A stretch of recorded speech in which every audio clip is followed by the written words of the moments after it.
Good evening, everyone, and welcome to the SR94 Comprehensive Multimodal Corridor Plan Virtual Public Meeting.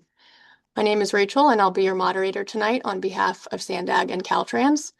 We're going to get started in just a minute once a few more folks have a chance to log on. While we're waiting, you can check out the online engagement portal that's going to be linked in the chat.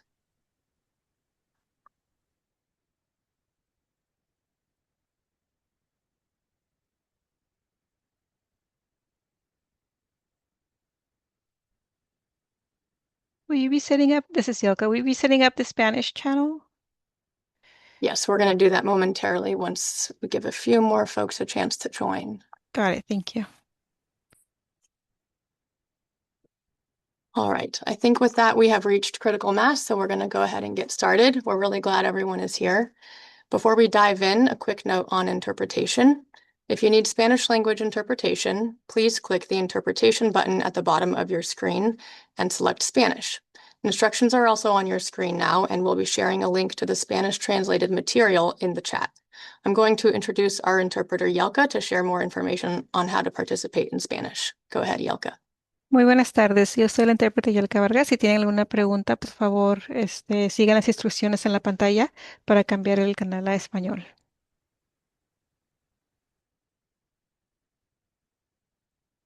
Thank you. Okay, next slide, please.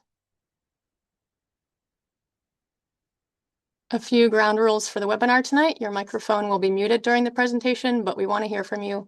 So please use the chat feature to submit your questions and comments at any time throughout the presentation. We'll do our best to address all of them near the end of the meeting, and everything tonight will be recorded and posted online if you'd like to revisit it or share it with a neighbor. You can also drop comments and feedback into our virtual engagement portal that's linked on the screen.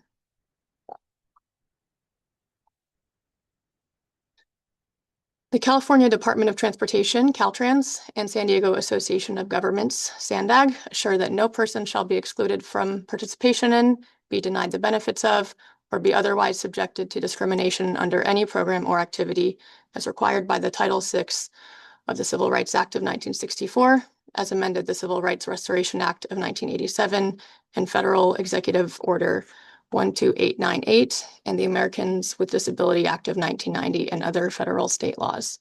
For more information, including language assistance programs and how to submit a complaint, please visit the QR codes linked on the slides. Next slide. So here's an overview of what we're going to be covering tonight during our presentation.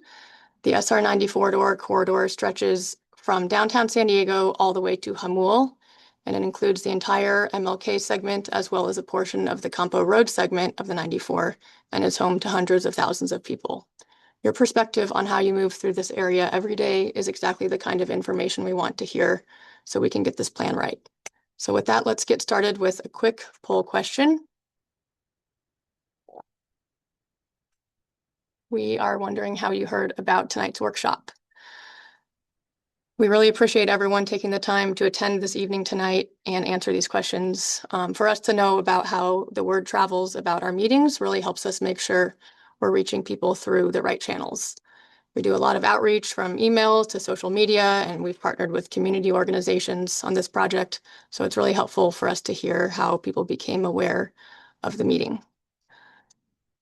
Just give people another second or two to vote and then close off that poll.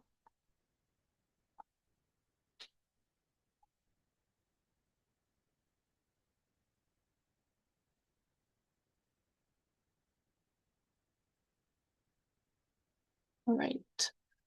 Looks like most people heard about it through social media, which is great to know. And then some emails from Caltrans and SANDAG, as well as the community organizations. So we'll take a closer look at all these, but thank you all for participating.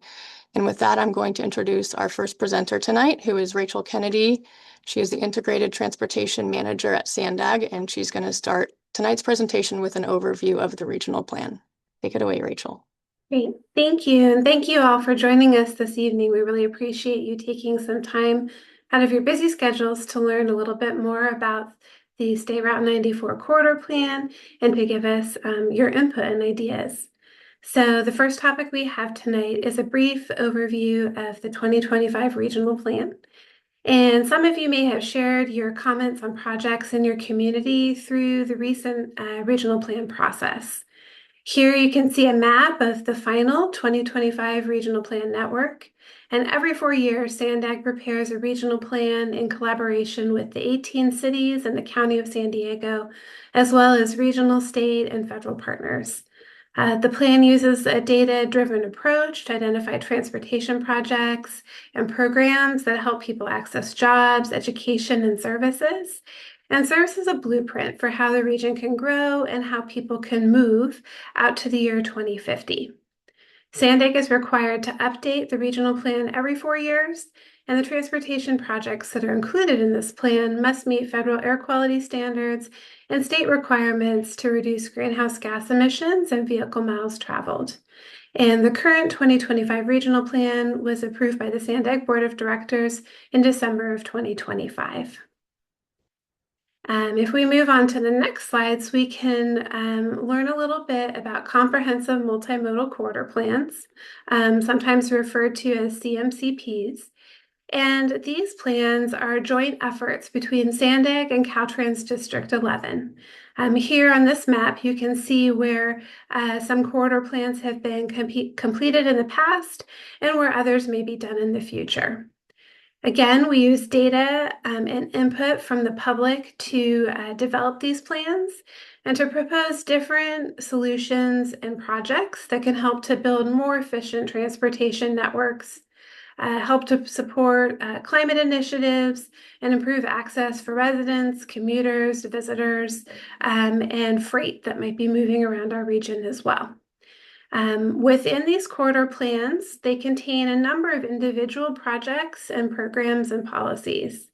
And being included in one of these corridor plans can help projects to access and be more competitive for various funding sources, including our State Senate Bill 1 funding. Looking here at this slide, this provides some information about how corridor plans or CMCPs incorporate information from other state and local documents.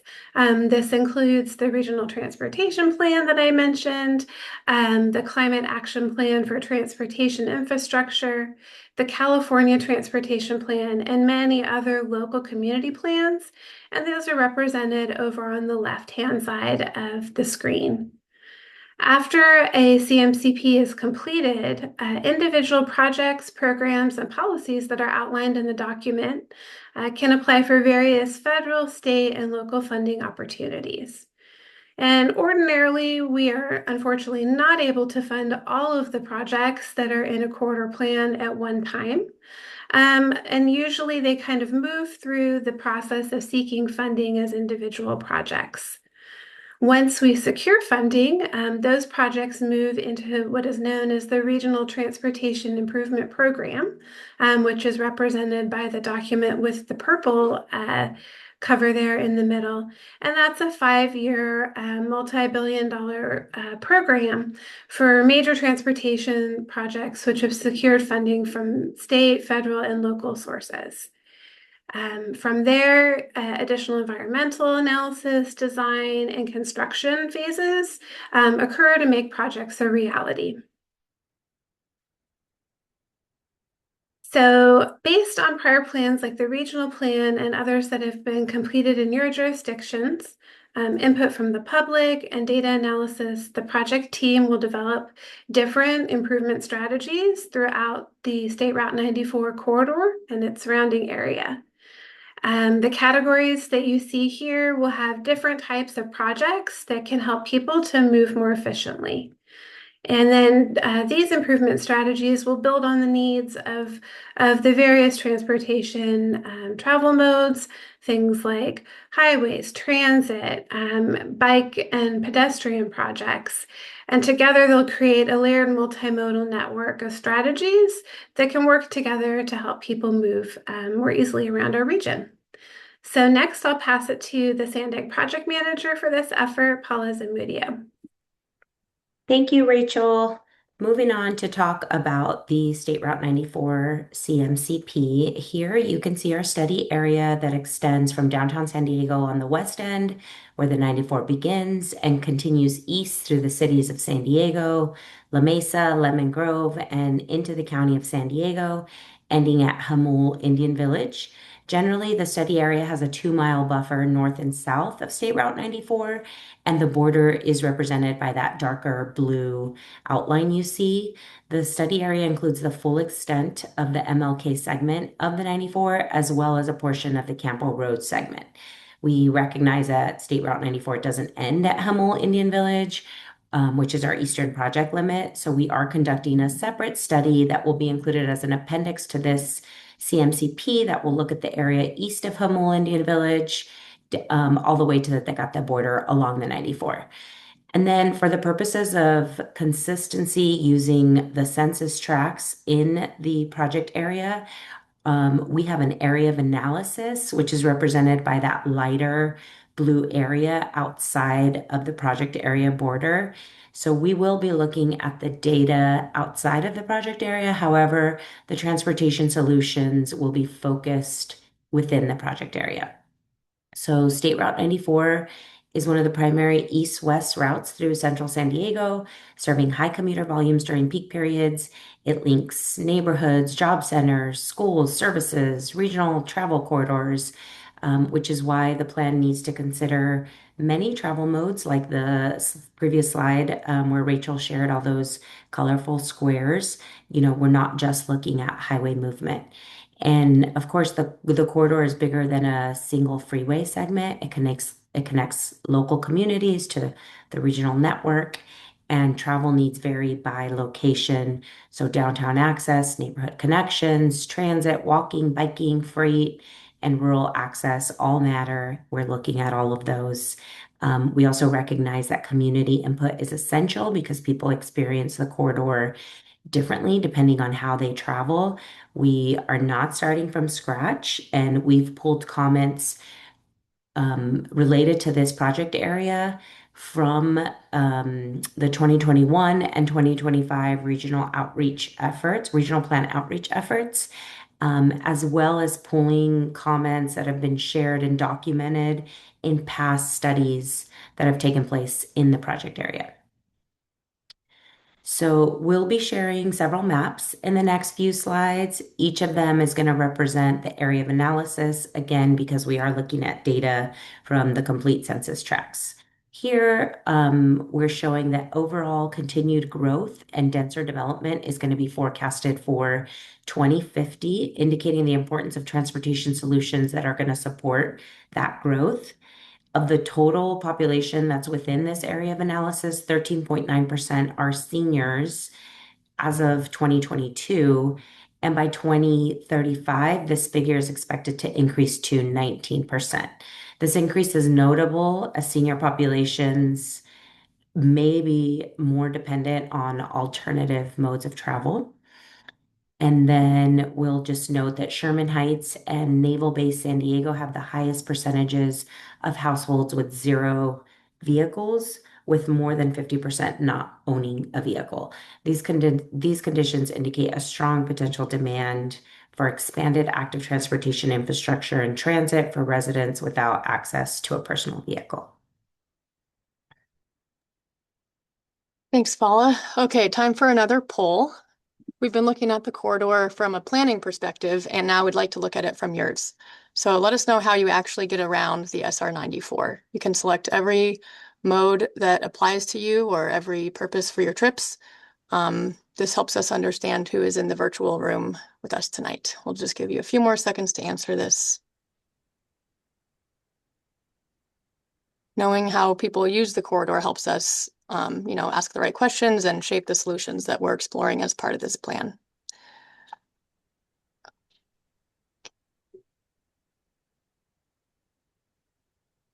All right, so looks like most people either live in this area, 68% of the attendees, and another 68% shop or go out to eat around the SR 94 corridor and run errands. Those are the top 3, and we'll be documenting all of these responses. Thank you all.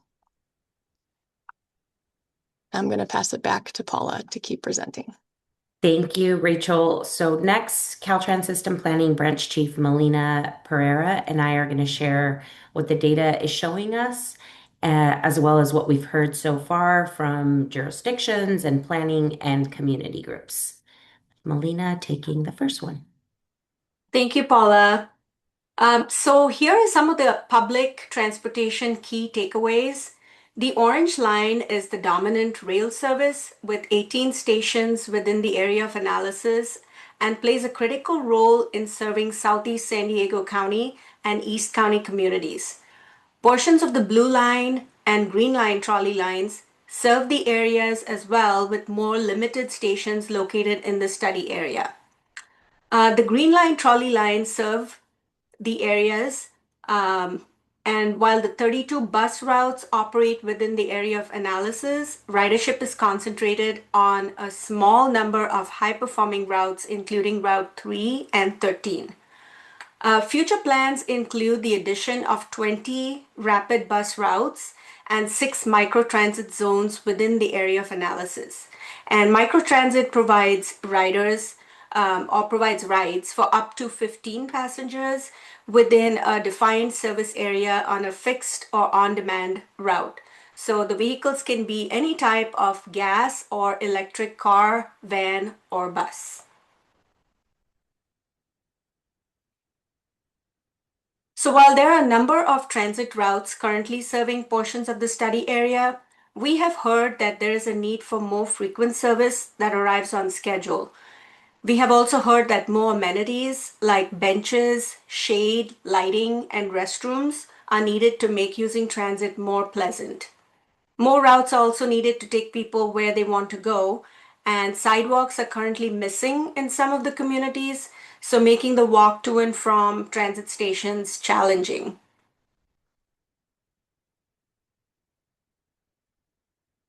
Rachel, over to you. Thanks, Melina. All right, time for our next poll question, and we'll give you at least twice as much time to respond to this one. Sorry about the pace earlier. We're wondering, what are your concerns about public transit within the project area, if any? And you can select all that apply. We want to know, your experiences. There's no wrong answers here, so feel free to type other in if there's something that's not in this list. It's important to us to know what your experiences are like.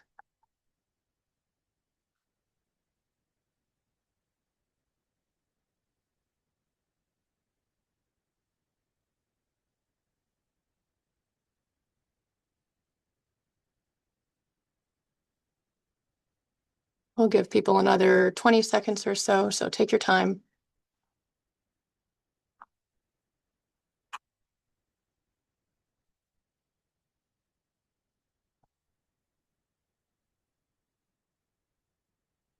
I see in the chat, safety at stations. Thank you for that feedback. All right, let's see the results now. Looks like the number one response is better connections to destinations, followed by connecting housing to jobs and education, better bus stop amenities. Some comments include make public transportation safer, continuation of the Youth Opportunity Pass. This is great feedback. Thank you, everyone. All right, with that, I am passing it back to Paula to continue her presentation. So moving on to the topic of active transportation. There we go. Here you can see some takeaways. Bikeway infrastructure is concentrated in Western urban areas, particularly within the city of San Diego, with more limited coverage in Lemon Grove and La Mesa. The 2050 planned bikeway network improves east-west connections and introduces on-street and off-street facilities throughout the corridor. Unincorporated areas have minimal infrastructure, signifying connectivity gaps and challenges for rural communities. Rural segments, we are seeing that rural segments along the Campo Road portion of SR 94 do experience bike and pedestrian activity, which indicates a need to consider multimodal mobility and safety improvements in those portions. And then moving on, some of the challenges we've heard around walking and biking within the project area include intersections with missing or poorly marked crosswalks, a lack of shade along pedestrian routes, routes to schools and recreational destinations, bike lanes with gaps in connectivity, or a lack of physical separation from vehicles, although we do acknowledge that a separate bike lane is not always going to be possible. Okay, next poll. Thank you, Paula. This is one of my favorite questions because the answer is rarely just one thing. Our data suggests that people in this corridor are often mixing modes. So maybe you drive to a trolley station or walk to a bus stop, or you bike part of your way or carpool once a month. So feel free to check as many boxes as apply to you.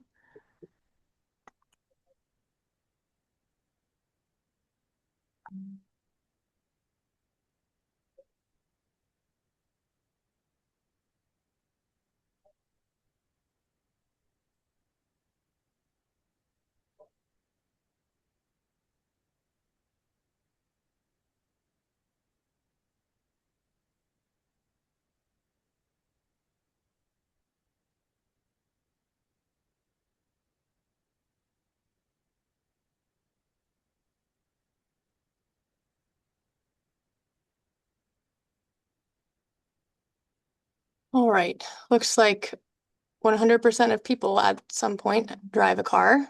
It's good to know. The next most common mode of transportation is walking, followed by ride hailing, and then carpool and vanpool shortly behind that. Thank you everyone for participating in that poll.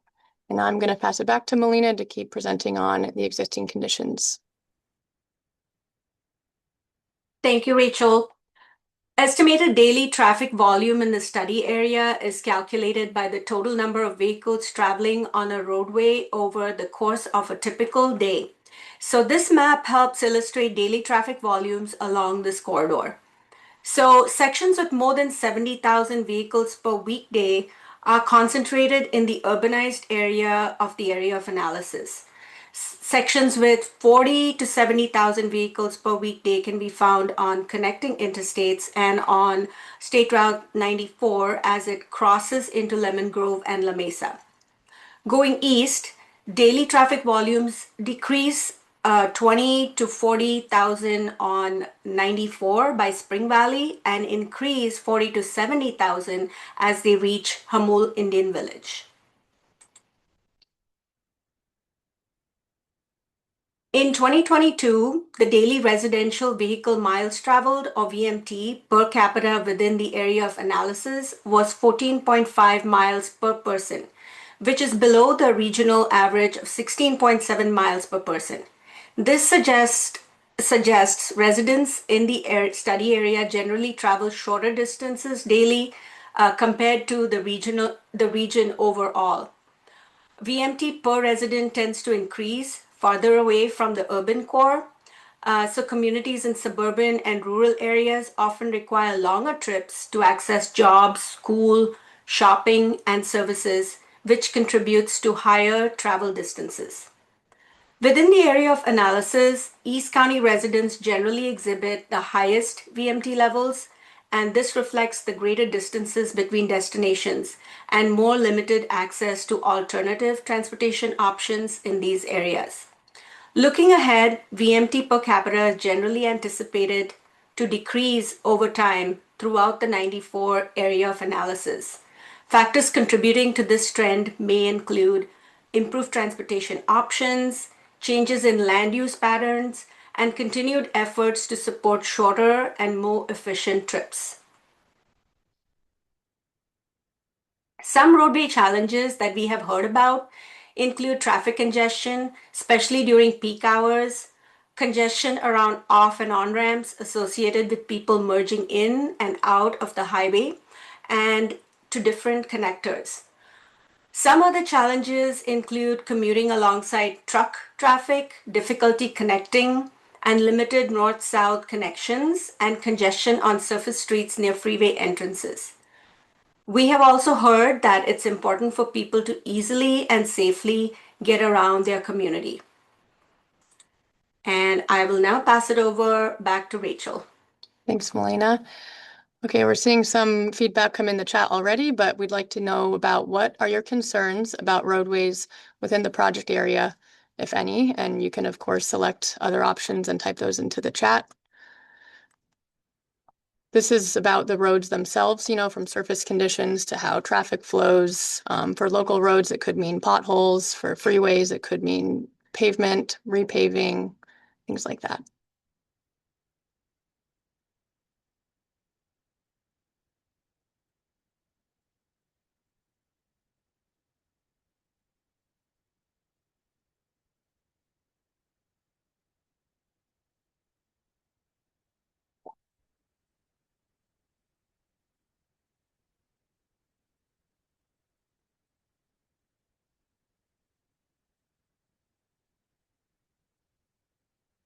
The I-25 south to 125 south to 94, you have to exit and then turn left and then re-enter the 94. Accessibility, congestion and delays, ramp feedback. We can go ahead and close this poll and see the results. So traffic congestion and delays is the number one, followed by road maintenance, potholes, pavement, and then difficulty traveling north and south. So some of those connections that we're hearing feedback in the chat as well. Thank you for all of this feedback. I'm going to pass it back to Paula now to talk about safety. Yeah, and it is very helpful to see this real-time feedback. So appreciate folks participating in the poll. We have two more topic areas to cover just to give you a sense of where we're at. Here's some safety information. For our safety data, SANDAG is using a combination of the Safety Focus Network and the Systemic Safety Network from SANDAG's Vision Zero Action Plan, as well as serious and fatal crash data points from the statewide integrated traffic record system. Some folks may know that as SWITRS. Using the Systemic Safety Network is proactive and can support safety project development in advance of possible future crashes. And then for those who aren't aware, Vision Zero is a traffic safety initiative that rejects the idea that traffic crashes are inevitable and instead views them as preventable incidents. SANDAG's Vision Zero Action Plan is a data-driven plan that illustrates where the crashes occur, who's bearing the greatest burden, and what strategies can be implemented to support our goal of zero traffic deaths. The Systemic Safety Network within our area of analysis has more segments and intersections in the urbanized extent of our project of the area of analysis. And then of the 864 collisions that were reported between 2018 and 2022 within this area of analysis, 50 involved bicyclists and 210 involved pedestrians. So again, good information for us as we're gonna begin to plan the transportation solutions. And several themes have emerged regarding safety in the study area, including speeding, missing sidewalks, a lack of lighting or crossing infrastructure, and potholes in streets, or a need for updated pavement. And we're seeing lots of comments in the chat, so appreciate those, and we'll get to some of these in the Q&A. Yes, we will. Thank you. So for our last poll for the night, we're wondering what you'd like to see most prioritized as far as safety goes. These are all real infrastructure options, and your responses help inform what solutions we bring forward in the plan. Safety is one of those areas where really small infrastructure changes can make a difference in people's daily lives. And like Paula said, there have been a higher proportion of serious and fatal crashes in this corridor. So this isn't just about planning, it's about trying to make the corridor safer in the near and long term.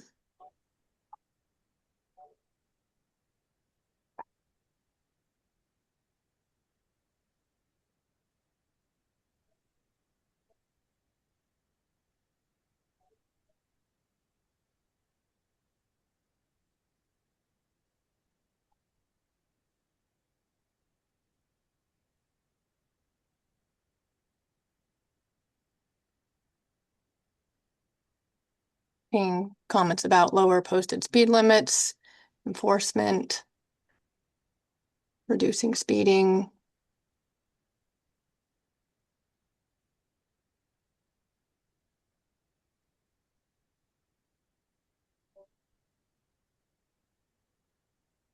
turnouts along the rural section of the corridor. So the number one response was better lighting, followed by road maintenance and sidewalks. And again, in the chat, a lot of feedback about reducing speeds. And those are all absolutely improvements that we hope to make. Thank you.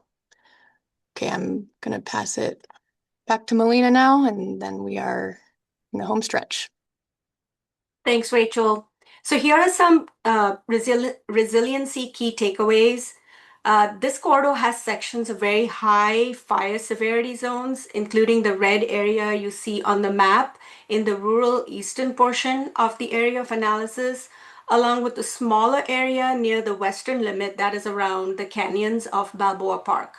Fire stations are present throughout the 94 area of analysis, and they become sparser as the corridor progresses eastward. There is an opportunity for evacuation routes to facilitate fire and emergency aid during fire season.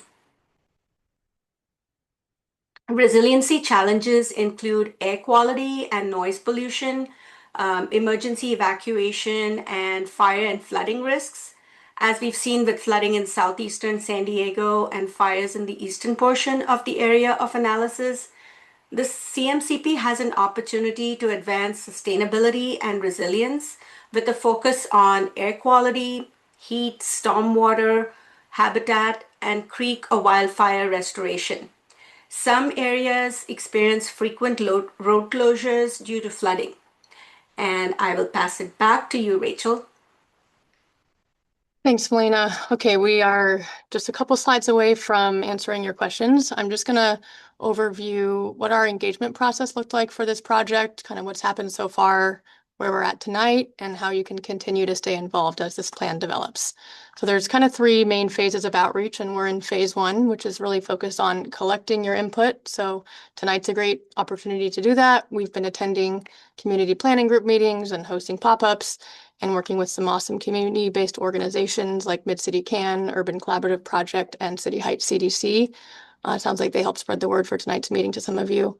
And then in the next stage in the fall, we're going to come back out to the public and share what we heard from the community and sense check it with you and share our proposed solutions. And you can tell us if we got it right or if there need to be some adjustments. And this will be another opportunity to provide feedback on our draft solutions. And then there will be kind of a final draft plan that will be shared in about a year's time. And the way we've centralized a lot of this feedback is through an online engagement portal. This tool is really helpful because you can pinpoint an exact intersection and say, this is where we need more lighting or pullouts on the 94, or whatever it may be. And this is all geocoded for us to reference for this plan and for future plans. So it's key for us to supplement the data we have with actual feedback and experiences from people in the community, and this is where you come in. So far, we've had over 600 people leave comments on the map and take surveys, but we know there's a lot more people out there with ideas and suggestions, and so we'd love for you to help us spread the word. There's a QR code on the next slide where you can scan it, and the survey is open through this Sunday. It's been open for over a month, and then we're going to take all that feedback and start working through it. Okay, so we are now going to start taking your questions. Feel free to keep dropping them in the chat as we go. And if there's anything we don't get to tonight, you can reach out to us via email or drop a comment in the online portal, and we read all of those. Okay, so the first question will be for Paula. To answer, the question is, when will the appendix study along Rural 94 be initiated? Thank you for that question. I mentioned that this study will include a study within a study that's going to look at State Route 94 from east of Jamul Indian Village all the way down to the Tecate border, and it is happening parallel to this effort. So we are working on it as we speak, and we expect, like I said, that it will be part of the CMCP. So similar timeline as the CMCP for completion. Thanks. Okay, thank you for that. Yeah. The next question is going to be for Jake from Caltrans. We received a question about the SR 125 to SR 94 interchange project. Will there be a direct connector built? Hi, this is Jake Stelton. Thank you for the question. It's a good one. There is a direct connector, southbound to eastbound planned. We're actually beginning the environmental studies to clear that connector as a flyover connector. So it is in process. As of now, the schedule for it is to complete our environmental studies by 2028. The design by 2030, and construction through 2033. But that schedule is a little fluid in consideration of the early stage that we're in. Thanks. Thank you, Jake. Hopefully that answered your question. Another one for Paula to answer. What's an example of a project that has come from a CMCP? That's a good question, and we can share. So we have completed a North County CMCP, and currently SANDAG and Caltrans are constructing a second set of train tracks across the Bariquitos Lagoon, and construction of the project is partially funded by Solutions for Congested Corridors program, grants from the California Transportation Commission, which requires that a project be included in the CMCP. So Rachel earlier talked about how once projects are in the CMCP, they can access different types of funding and in some cases even be more competitive. So this is one good example of a project that got put into a CMCP and is now under construction and was able to access some of that funding because it was in the CMCP. Got it. Thank you, Paula. Lots of good questions coming in. We're going to work our way through them together. The next one is for Jake. Is the replacement of the SR 15 interchange being considered in this plan? Hi, yes, this is another good question. Previously, there was a SR 94 express lanes project that progressed through our initial project initiation document phase and through the environmental phase. And it was shelved due to lack of public support for the addition of express lanes on the 94. And that project actually did consider the reconfiguration of the left-hand connectors at SR 15. Since then, we've continued to work on that project from a feasibility standpoint. We did a feasibility study that finished in 2024 that plans to relocate those connectors as well as establish managed lanes on the 94 and managed lane connectors from the 94 to the 805.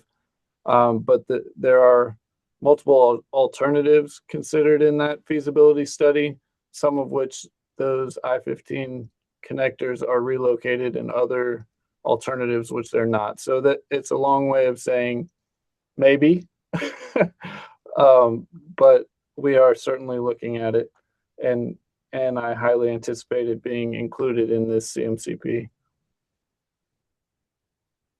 Okay, thanks for that, Jake. Next question is, will the recording of this Zoom call be posted to our website? Yes, it will be posted on our SANDAG YouTube channel, and you can get an email update from us if you subscribe to the CMCP project updates, which linking into the chat right now. If you scroll down and subscribe to updates, we'll send out an email when the posting is live, or you can keep an eye on our YouTube channel. It will likely be uploaded by Friday. Okay, the next question is for you, Paula. When are we going to have options for evacuation routes for fire emergencies out of Hamul, especially with the increased population from the casino and additional tribal housing going on? Good question. This is something that we'll touch on in the resiliency section, and certainly evacuation routes for emergencies is something that we're going to be looking at and doing our best to address. as part of the transportation solutions that we'll be proposing in this plan.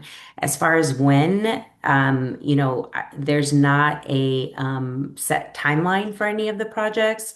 Like we mentioned, first step is to get the projects into the CMCP, and then from there, there's different stages and different funding sources for the various projects that will be part of the CMCP. So unfortunately, not a direct answer, but yes, we are looking at evacuation routes, and then each project will advance once it's in the CMCP. Thank you for that. Okay, we have a question for Jake. What can be done to time traffic lights to move traffic past Steel Canyon High School and through the left turn in Rancho San Diego? Hey, thanks, Rachel. I'm not extremely familiar with this intersection. I do believe that the traffic lights are timed out there, but I would have to look into it. I know that there are certain improvements to the conventional highway portion to the east of SR 94 that were identified when the Jamul Indian Village Casino was built. And that some of those are part of an agreement with the County of San Diego. But I would have to look into this specific location further to know.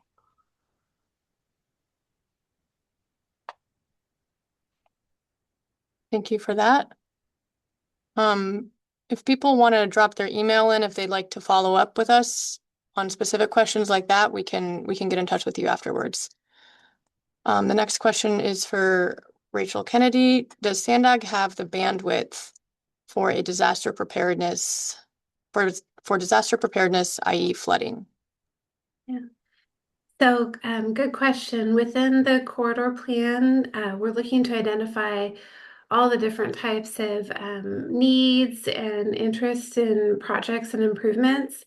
That doesn't necessarily mean that SANDAG would be the agency or entity to take that specific effort on, but we are trying to identify all the different needs within the area. And there's projects that might be county projects or local jurisdiction projects. Some projects might be transit operator like MTS projects. Other projects might be things that would be led by SANDAG. So we're in the quarter plan, we're looking to catalog all the different needs, and then different projects over time could be implemented by different agencies. Thank you for that, Rachel. Next question, who would be the best contact to connect outside this meeting for two project ideas? Green Ribbon Corridor and Green Mobility Spine. I see you have also left your email in the chat, and I'm sending you an email right now so I can learn more about that and figure out who to put you in touch with.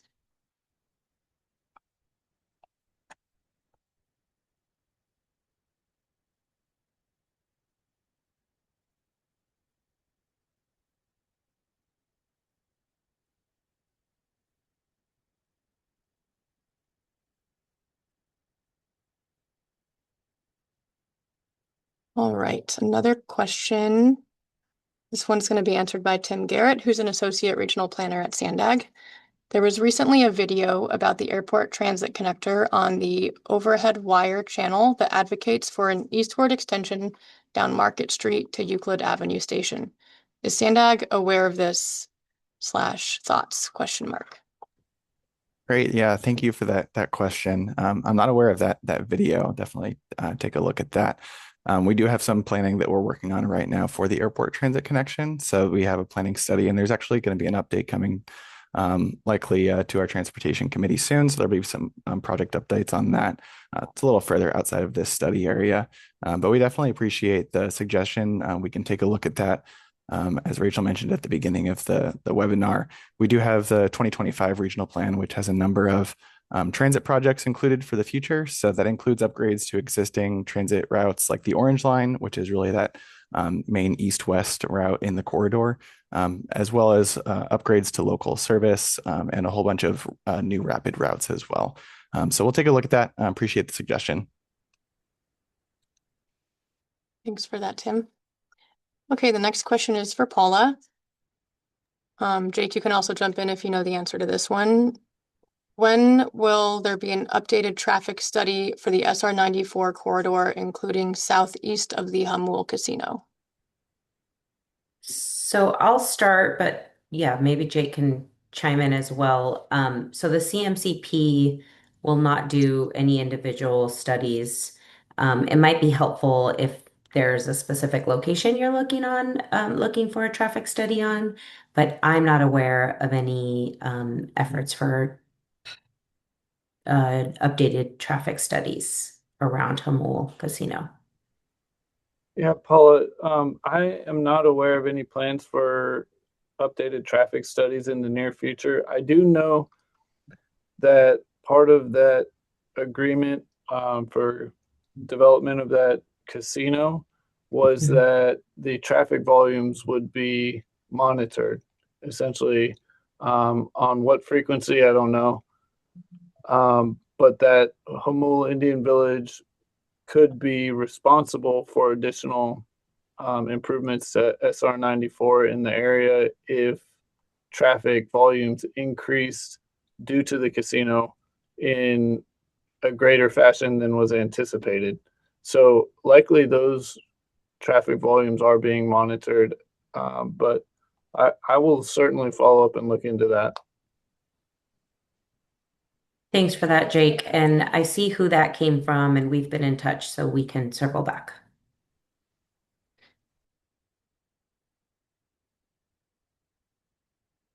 Another comment and question. I'm interested in the response from Caltrans regarding the traffic light sequencing along Rural 94, as well as the projects to be completed between the county and Hamul Indian Village.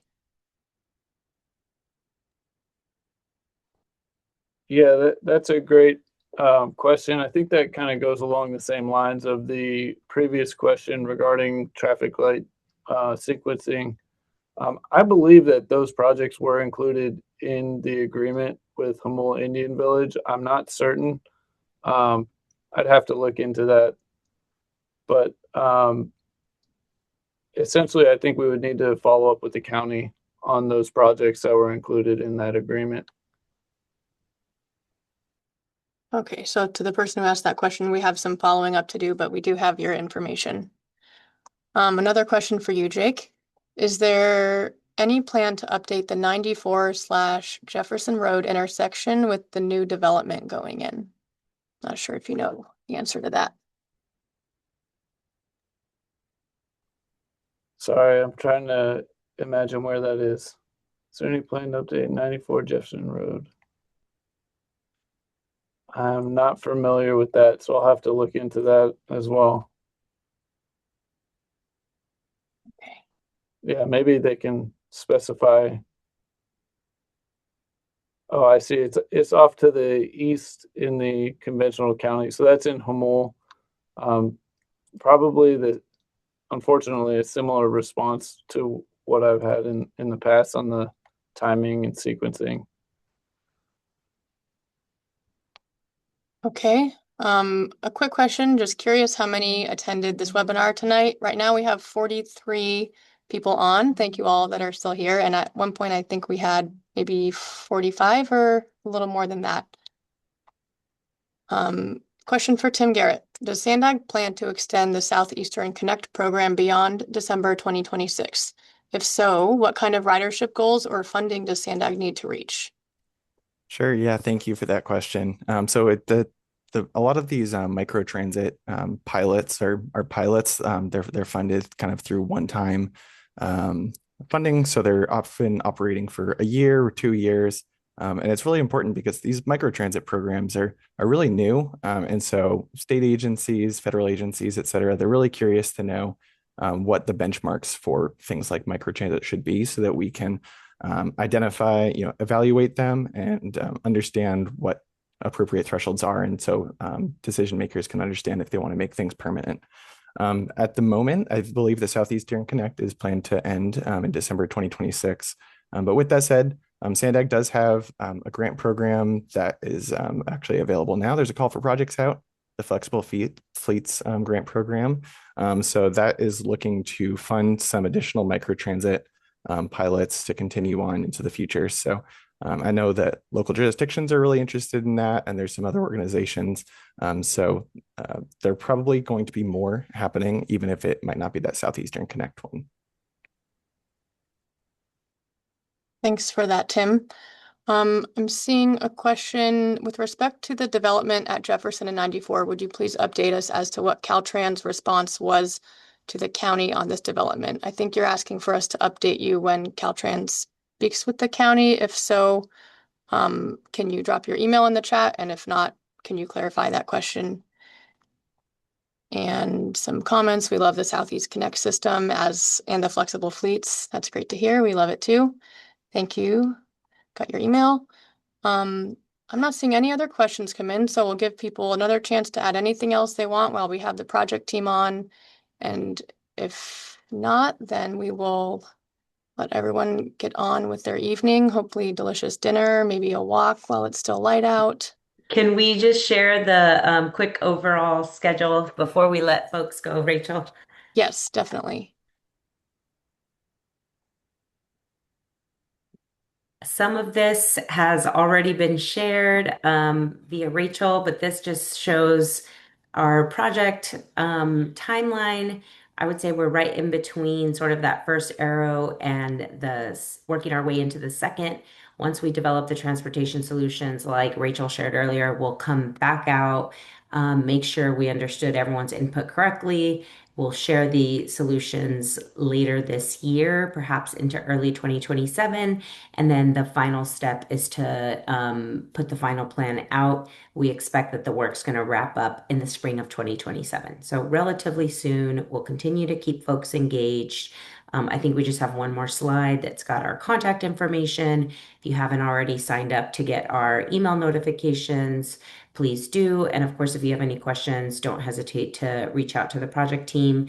And then a final plug, if you haven't visited the Caltrans engagement portal to take the brief survey or drop additional pins for concerns that you have in the project area, please do. And that link is in the chat.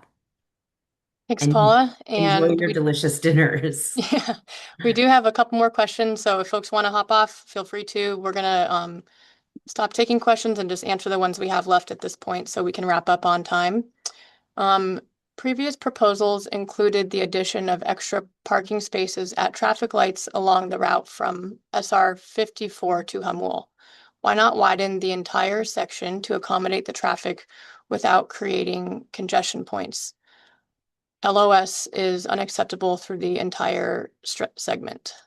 Jake, I think this is a question for you if you're able to answer that. Yeah, sorry, just digesting the question. Previous proposals included addition of extra parking spaces at traffic lights.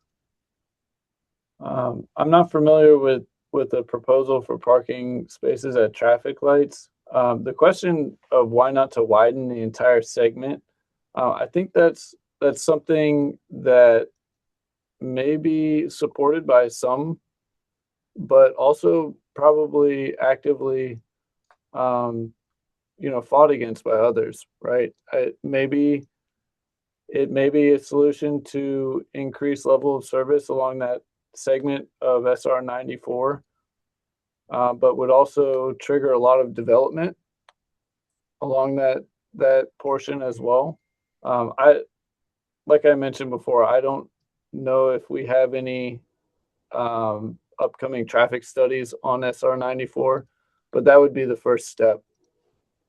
And inclusion of widening SR 94, that section of SR 94 in this CMCP, if that's something that we want to nominate to include, is another great step. So that's all I have for that one. Okay, thank you, Jake. And can you clarify LOS? Does that mean level of service? Yes. Okay, thank you. Another question for you, Jake. When does Caltrans expect to build the roundabout at the Otay Lakes Road intersection with 94 and Honey Springs? Not sure if you know the answer to that off the top of your head. I don't. I will say my jurisdiction of SR 94, it ends at the 125. So that's probably why it seems like I don't know much about these questions, because a lot of these are coming east of there. But I will say, I think this is also another improvement that was identified with the Hamul Indian Village development. And I believe that when they looked into this improvement, it was a very significant cost, and it wasn't able to fit into the budget that Hamul Indian Village negotiated with the county. I would think that's why this improvement hasn't been done. Caltrans does not have any imminent plans to implement this. If we were looking for other funding sources for this, it would be a good one to include in the CMCP. Thank you for that. And just to remind everyone, we've documented all the comments you provided in the chat, a lot of really thoughtful and insightful feedback and suggestions. So we thank you for taking the time to write those out. And this meeting was recorded, and we will be sharing the entire recording on the project page and on the SANDAG YouTube channel. So keep an eye on that. And we really do want you to stay in touch with us. Our contact info for the project is on this page. And unless any other questions come in, I think we can. Oh, one more question. Driving east towards Spring Valley and La Mesa continues to be a traffic snarl every morning. Can that be fixed? We will add that comment and definitely look at that area as we're putting together the transportation solutions. Again, the next step from here. And if later tonight more questions come to you, you can email them to us. You can drop comments onto the map portal. We are in active outreach mode right now, so we love hearing from people, and we thank you again for your feedback tonight and for your time, and we hope to stay in touch. Thank you. Thank you, everyone.